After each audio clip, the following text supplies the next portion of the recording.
Most people don't fail loudly. They don't crash and burn. They don't completely give up. Instead, they slowly settle. They wake up one day and realize they've lived years on autopilot, not unhappy enough to change, not inspired enough to grow. That's how average happens. Not as an insult, not as a judgment, but as a quiet outcome of comfort mixed with fear. Think about this for a moment. As children, curiosity was natural. We asked questions without worrying how we looked. We tried things without fearing failure. Somewhere along the way, that curiosity got replaced with caution. Not because people became lazy, but because they learned to protect themselves. From embarrassment, from judgment, from uncertainty. Average is often just self-protection in disguise. Most people stay average because average feels safe. It doesn't ask you to risk your identity. It doesn't force you to confront your limits. It allows you to say, at least I'm doing okay, even when you know deep down you could be doing more. And the mind loves that deal. The mind prefers predictable discomfort over uncertain growth. Stoic philosophers understood this well. They believed that the greatest prison isn't chains, but attachment to comfort. When life becomes too comfortable, growth starts to feel like a threat instead of an opportunity. Another reason people stay average is because they confuse motion with progress. Busy schedules, long days, endless scrolling, constant noise. It feels like life is happening fast, so it must be meaningful. But speed doesn't equal direction. You can run in circles for decades and still end up in the same place. Many people aren't lacking talent or intelligence. They're lacking clarity. They've never slowed down long enough to ask, is this the life I actually want, or just the life I fell into? There's also the invisible weight of comparison. Social media, social expectations, cultural timelines. People look left and right so often that they forget to look inward. They measure success by what others applaud, not by what feels aligned. Over time, this trains the mind to aim low. Not because dreams disappear, but because dreaming starts to feel irresponsible. Average becomes the compromise between who you are and who you were told to be. But here's the uncomfortable truth.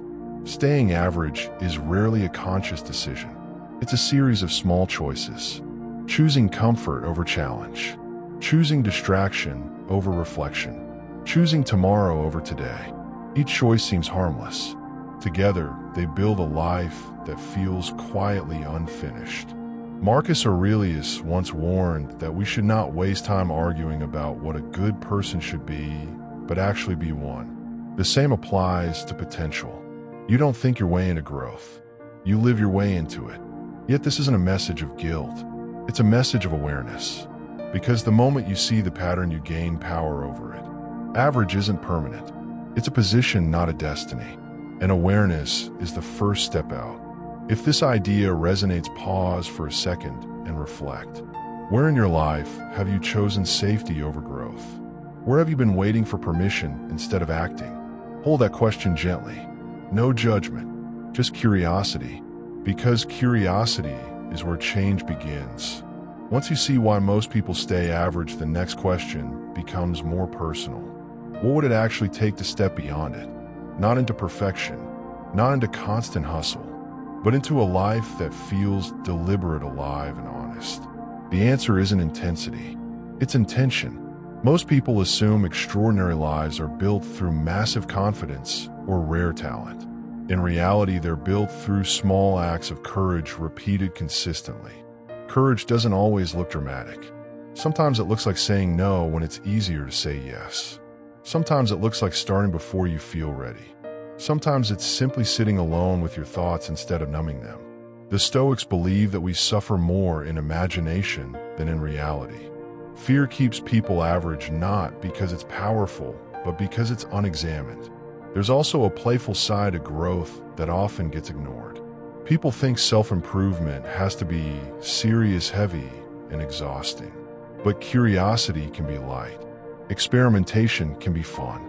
You don't have to redesign your entire life overnight. You can explore, try things. Treat your life like a living question instead of a fixed answer. When you approach growth with curiosity instead of pressure resistance softens. You stop fighting yourself. Another shift that matters is redefining success. Average is often the result of chasing borrowed goals. When your definition of success comes from outside your motivation, will always be fragile. But when success becomes internal based on values instead of validation, something changes. You start measuring progress by alignment, not applause, by effort, not outcome. Epictetus taught that we should focus on what is within our control and let go of the rest. Your effort, your honesty, your discipline, these are always yours. It's also important to understand that outgrowing average may create distance. Not everyone will understand your choices. Some will project their own fears onto you. This isn't cruelty. It's human nature. When someone changes, it reminds others of what they've avoided. The temptation is to shrink back to stay relatable. But growth isn't about superiority. It's about responsibility to your potential. You can stay kind without staying small. Balance matters too. A meaningful life isn't built on constant seriousness. Joy is not a distraction from purpose. It's fuel for it. Playfulness keeps the spirit flexible. Depth keeps it grounded. When you balance both, life stops feeling like a performance and starts feeling like an exploration. You don't need to have everything figured out. You just need to keep moving honestly. So here's a simple challenge. Not a dramatic one, just a real one. Choose one area of your life where you've been settling. 1. Ask yourself what a slightly braver version of you would do this week. Not someday, this week. Then do that. Let the action teach you, not the overthinking. If this message sparks something and you share it, what does average mean in your life? Where do you feel stuck? And where do you feel ready? Drop your thoughts, experiences, or questions in the comments. Conversations like these don't just inspire others. They clarify you. And clarity, more than motivation, is what pulls people out of average and into a life that actually feels like their own.